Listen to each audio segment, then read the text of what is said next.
You're asked to graph this, find the asymptotes and the domain. So start with your base function. Your base function is f of x equal log base 3 of x. And now switch that to exponential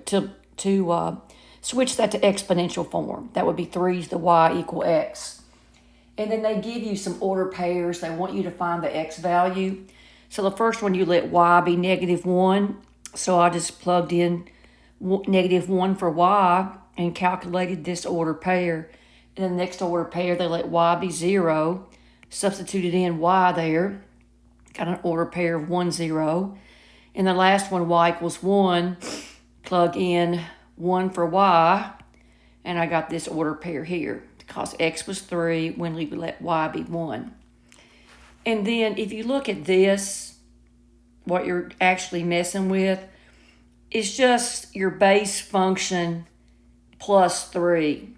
And when you've added something, so that's a vertical shift up. If it was -3, you'd go down.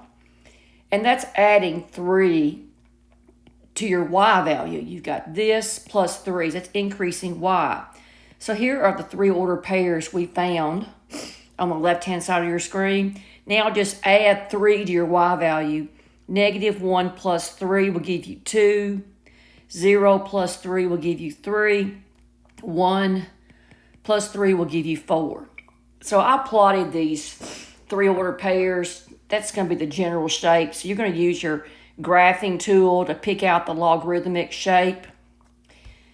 And then it asks for an asymptote. It's a vertical asymptote. Asymptote is a line that your graph gets closer and closer to, but never intersects it. So our graph is getting closer and closer to the y-axis, but it never intercepts it. And all vertical lines, the graph is x equal everywhere on the y-axis. All these order pairs on the y-axis, the x value is 0. So the equation is x equals 0.